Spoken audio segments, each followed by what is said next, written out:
When Joe Biden was president, I went to a couple of things at the White House at different points in time, and I stood in a very particular spot that people watching see on their screen right now. It's one of the many entrances. I believe this one is sort of like between the White House and the Eisenhower Executive Office building. When I was there, no one was speaking in tongues, no one was praying. But this is a very different White House. A group with Donald Trump's faith office was indeed praying and speaking in tongues at the White House in the same spot I've stood a few times before.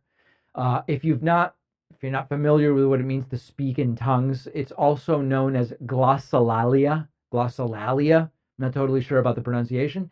And this is a sort of speaking in a language unknown to you. They go scabada bibada bibada, so stuff like this.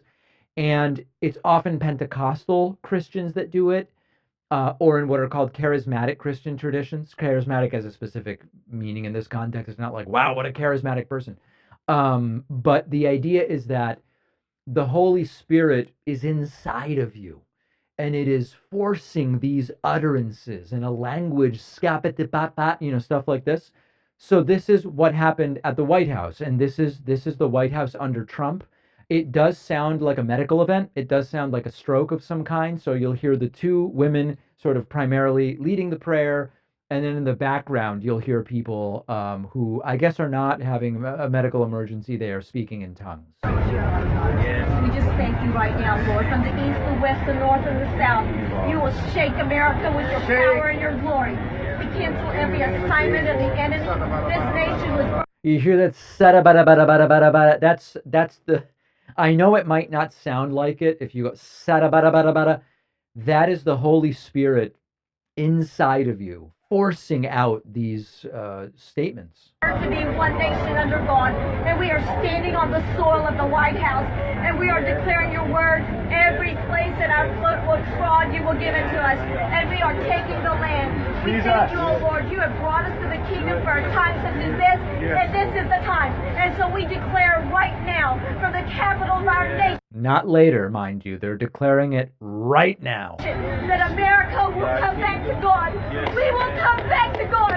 Nothing will stop this nation. And we speak right now by the authority of heaven. You told us to bring heaven to earth. Heaven is being released through your people right now. This is not a parody. I know there are people in my audience who just will say, David, I'm just listening today. I don't believe those people are really at the White House. I believe that this is some kind of SNL skit. This is not a sketch, a skit, or a parody.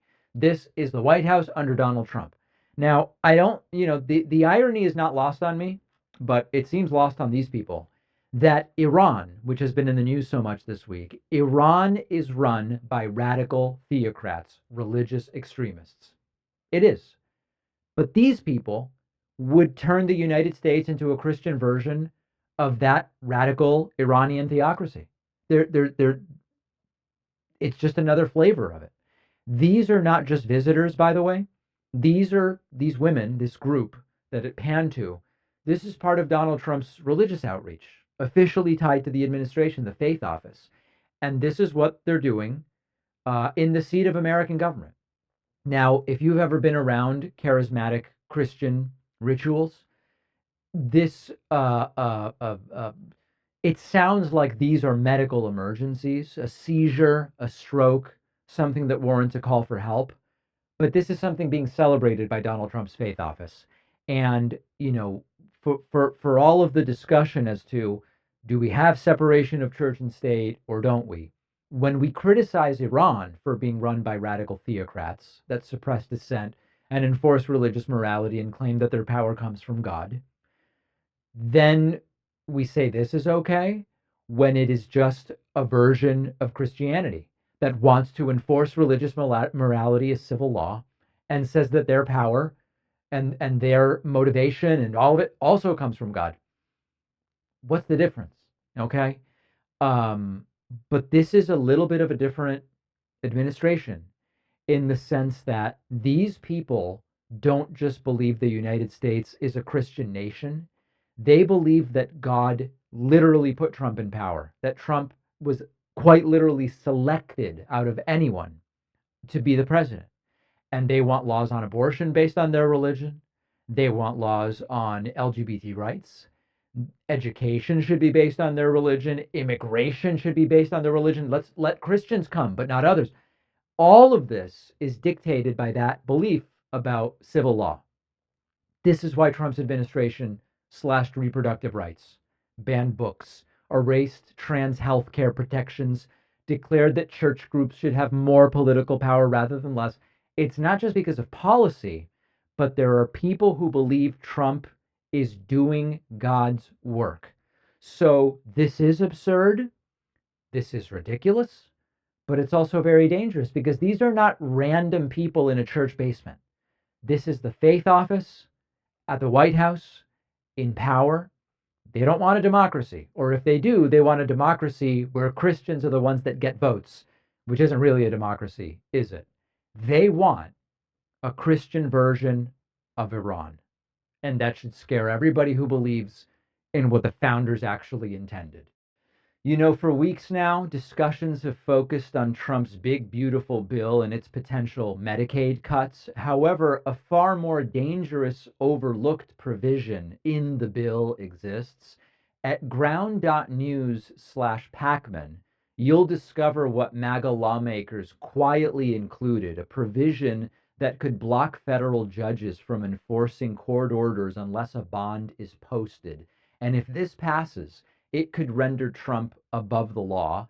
This is a critical detail. It's largely unknown, and it really exemplifies this flood the zone strategy of the Trump administration. Now, this is why ground news is essential.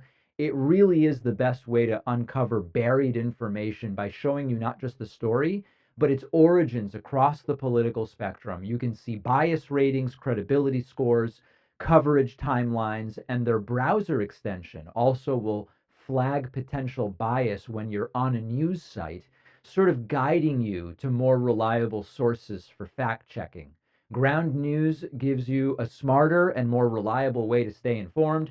I'm partnering with them to give you 40% off their unlimited Vantage plan, which makes it just $5 a month.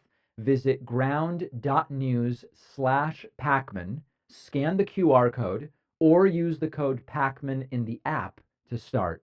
The link is in the description.